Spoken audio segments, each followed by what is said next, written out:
అందరికీ నమస్కారం. Welcome to my channel. ఈరోజు కథ పేరు అన్నతమ్ములు. నా వీడియో కనుక మొదటిసారిగా చూస్తుంటే నా ఛానల్ని సబ్స్క్రైబ్ చేసుకోండి. ఏవండి, కాఫీ తీసుకోండి. వంటగది కిటికీ నుండి బయటికి చూస్తూ భర్త రాఘవయ్యను పిలిచారు జానకమ్మ గారు. వస్తున్నా అంటూ ఆమెకు బదులిచ్చి చేస్తున్న పని ఆపి కుళాయి దగ్గర చేతులు కడుక్కొని హాల్లోకి వెళ్ళేసరికి కాఫీ గ్లాస్తో ఎదురొచ్చారు జానకమ్మ గారు. పొద్దున్నే మొదలు పెట్టారా తోట పని అన్నారు ఆవిడ తాను కూడా కూర్చొని కాఫీ తాగుతూ. ఈరోజు సెలవు కదా అని కొంచెం మొక్కల దగ్గర శుభ్రం చేస్తున్నాను అన్నారు రాఘవయ్య. స్కూల్ ఉన్నప్పుడు స్కూల్ పని, లేనప్పుడు తోట పని పెట్టుకుంటే మీకు రెస్ట్ ఉండద్దా చెప్పండి? ఏదో ఒక పని పెట్టుకోకుండా ఉండరు కదా. వచ్చే వయసా పోయే వయసా? ఇలా అయితే ఎలా అండి? ఆవిడ గొంతలో అద్దురా స్పష్టంగా కనిపిస్తోంది. మరి ఎంతగా భయపడి నన్ను భయపెట్టకు. గవర్నమెంట్ వాళ్ళే 2 సంవత్సరాలు పొడిగించి 60 ఏళ్ల వరకు పనిచెయ్యమని ప్రోత్సహిస్తుంటే నువ్వేంటి నన్నప్పుడే వయసు మీరిపోయింది అన్నట్లు మాట్లాడుతున్నావన్నారు నవ్వుతాలుగా ఆవిడ మాటల్ని కొట్టిపారేస్తూ. వాళ్ళకేం అవసరముంటే ఇంకొక 2 ఏళ్ళు కూడా పెంచుతారు. ఈ మధ్య టీచర్ ఉద్యోగాలకి ఎవరు రావటం లేదని మీలాంటి వాళ్ళకి రిటైర్మెంట్ వయసు పెంచి ఉంటారులేండి.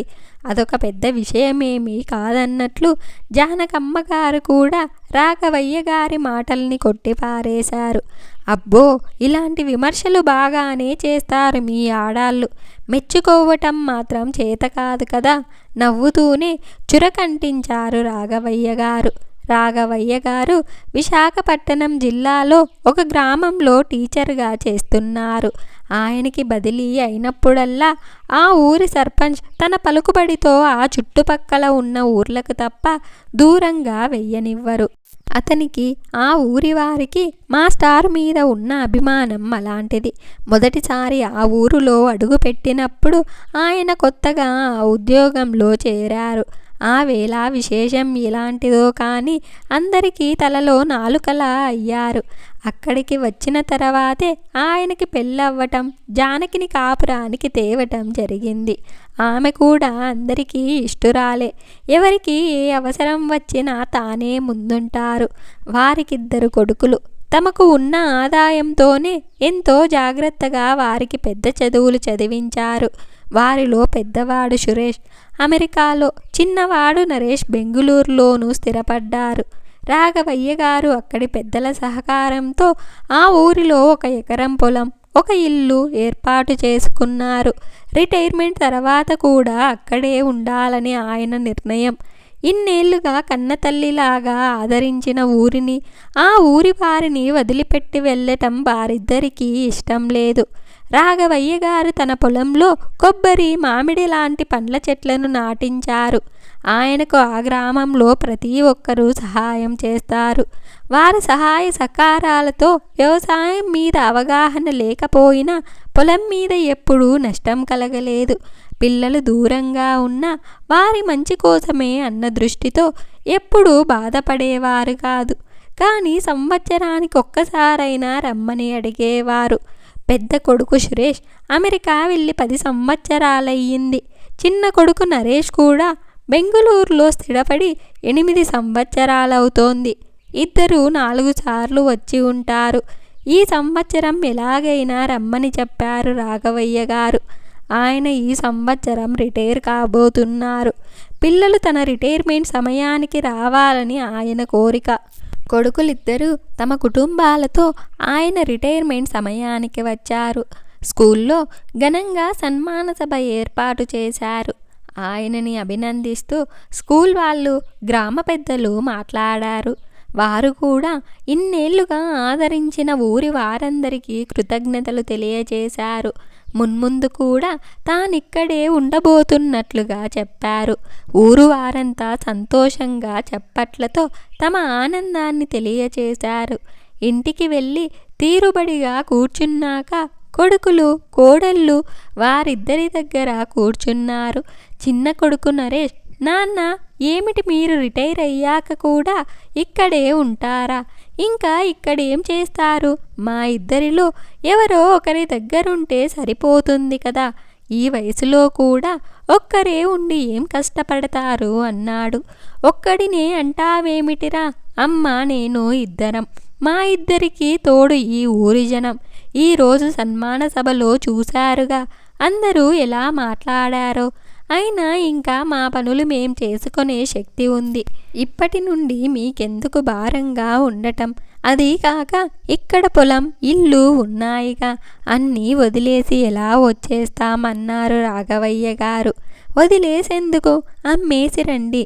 ఏమన్నా ఏం మాట్లాడవేం? సపోర్టు కోసం అన్నట్లు నరేష్ సురేష్ని అడిగాడు.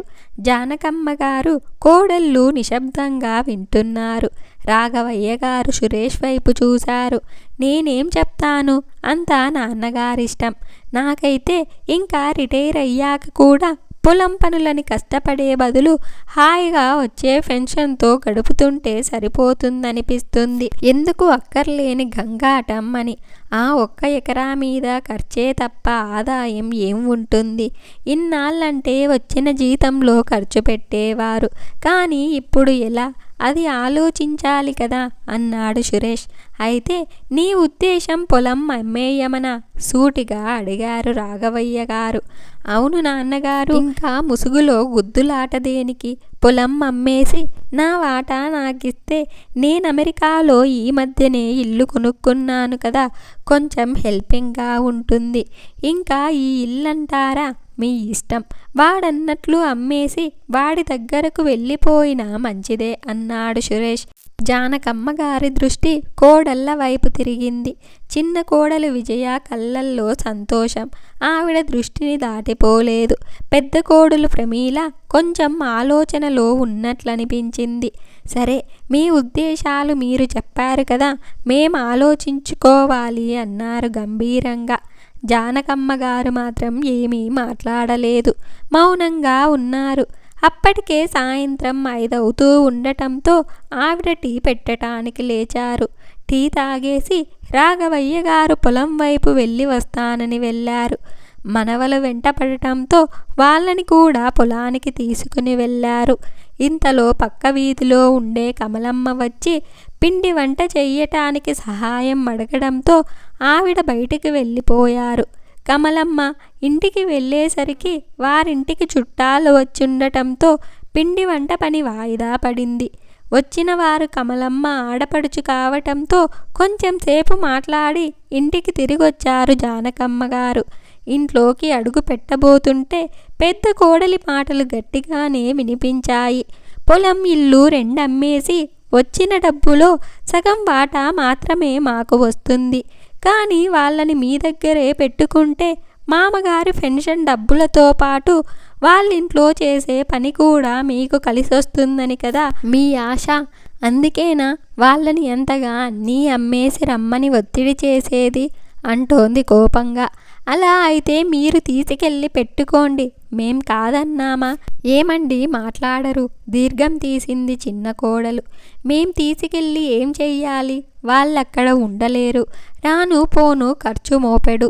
మీకంటే అన్ని విధాలా కలిసొస్తుంది కానీ మాకేం లాభం అంది పెద్ద కోడలు. బయట నిల్చొని ఉన్న జానకమ్మ గారికి వాళ్ళ మాటలు వింటుంటే కాళ్ళ కింద భూమి కదిలినట్లనిపించింది. నిల్చోలేక అక్కడే కూలబడిపోయారావిడ.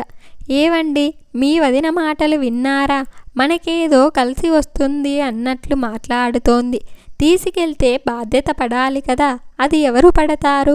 వాళ్ళ పెన్షన్ డబ్బులు వాళ్ళకే చాలవు, ఇంకా మనకేంటి మిగిలేది అంది చిన్న కోడలు. చూడు చిన్న, ఇదంతా కాదు. నాన్నగారిని పొలం అమ్మేసి డబ్బులు పంచమందాం అంటే ఇక్కడే ఉండని, ఊరు మొత్తం మాతో ఉంటుందని అంటున్నారు కదా అన్నాడు సురేష్. నీకేం, నువ్వు బాగానే చెప్పావు. వాళ్ళకేమాత్రం బాగులేకపోయినా పరుగులు పెట్టాల్సింది నేను. నువ్వు పై దేశంలో ఉంటావు కాబట్టి ఎవరు ఏమీ అనరు. మరి నా పరిస్థితి అన్నాడు నరేష్. కొంచెం సేపు నిశ్శబ్దం.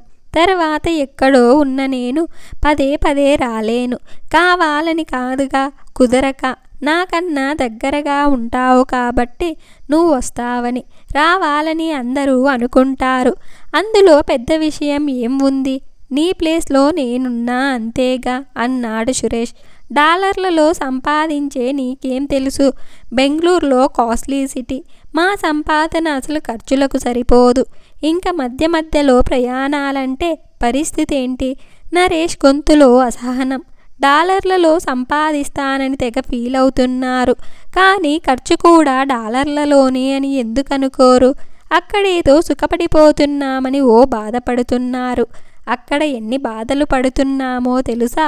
సురేష్ గొంతులో కోపం తొంగి చూసింది. సరేలే, ఇవన్నీ ఆయన ఒప్పుకున్నప్పుడు కదా, అప్పుడు ఆలోచిద్దాం అంటూ చర్చకి ఫుల్ స్టాప్ పెట్టాడు నరేష్. నేను నా ఫ్రెండ్ని కలవటానికి వెళ్తున్నా అంటూ నరేష్ బయటికి వెళ్ళిపోయాడు.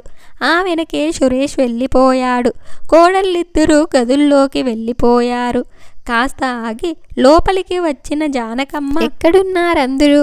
లైట్ కూడా వెయ్యలేదంటూ లైట్ వేశారు.